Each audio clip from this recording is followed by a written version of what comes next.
friends, Sheila here. You may have seen I recently did a series on bike touring Turkey. My partner and I spent about a month there, cycling from Kayseri through the mountains, down to the coast, and along to Antalya. It was an amazing trip. We would head back to Turkey in a heartbeat. But despite all the research one can do for a bike tour, there's always things that slip under the radar. And so today I wanted to share 4 things I wish I had known before bike touring in Turkey. So if you are planning a bike tour there, curious about a bike tour there, this might help you along the way as well. So let's get going. Number 1 is people are so friendly. And I know this is something I've experienced everywhere I bike tour. I'm constantly amazed at all the kindness there is in the world. But people in Turkey really take it to the next level. I'd heard stories of Turkish hospitality, and boy was that true. People were so warm, kind, generous. In many areas, it was rare that a day would go by that we wouldn't see a friendly wave and an invitation to come share chai with somebody. And even if we didn't speak each other's languages, we would just have these really special connections with so many people we met along the way. If I were to return, I would definitely want to brush up and speak as much Turkish as I could, because I found people there to be extra eager to communicate almost. I've traveled other places where, people will wave and say hello and be super friendly, but if we don't speak each other's language, they'll offer a kind wave and move on, which is completely understandable. But in Turkey, people will keep trying, and it just warms your heart so much. They'll repeat things a different way. They'll repeat things more slowly. They'll use more gestures. They really, really try to communicate.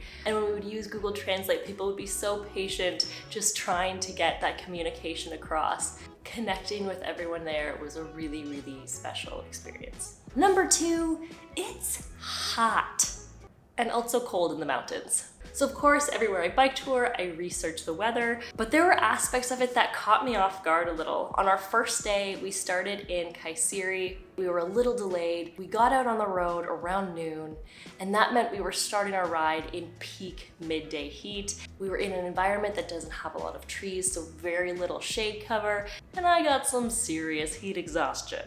We quickly learned our lesson and started leaving early in the mornings so we could bike in the coolest part of the day. We would take a break in the midday heat to have some lunch and cool off, and then we would continue on in the evening. That was how we handled the hotter regions. When we headed into the Taurus Mountains though, we were in for some cold.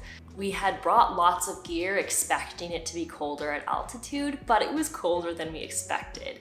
It was hovering around 0, there was hail and rain and really intense wind. The really cold rain meant that especially my hands just got kind of soaked through and cold. So if I were to do it again, I would prepare myself for even colder than it calls for, just to add that extra bit of comfort. Overall though, I would say Turkey has really amazing weather. We only had rain a few days in the month we were there, and once we learned how to bike at the best times, we really had very comfortable rides. Number 3 is to be prepared for dogs. And I tried to prepare, but whew, they can be intense. We found that in the cities or towns, dogs were really friendly and very sweet, but once we got into more rural or remote areas, there were a lot more shepherd dogs or property dogs that were more territorial.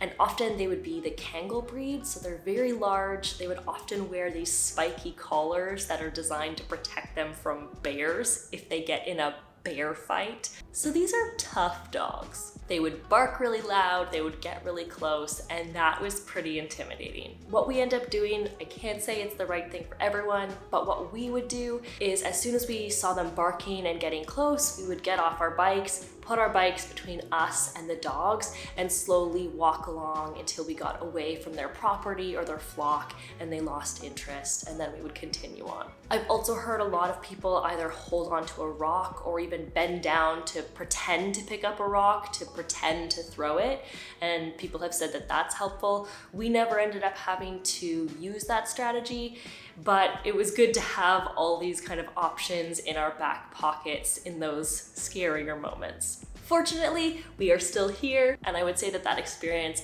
has made me more confident in dealing with dogs moving forward, because when you travel on a bike, you're gonna encounter them.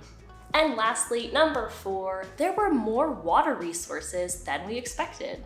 We found on our particular route that there were these water stations really regularly situated, and it'd be pulling water up from the ground, so often it would be really cold and fresh, and we would regularly see people coming from towns or cities to fill up their water at these water stations. So we just made sure to regularly keep an eye out for them and stocked up on our water supply.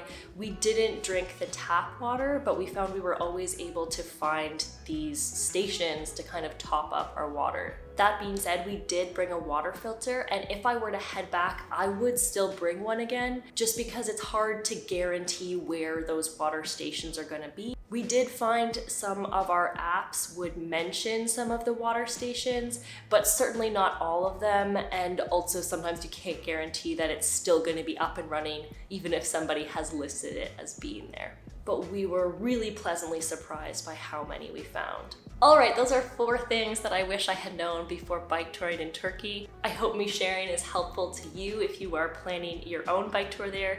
If you have bike toured there, definitely share your experiences in the comments below. And if you have any questions, don't be shy to toss them there as well.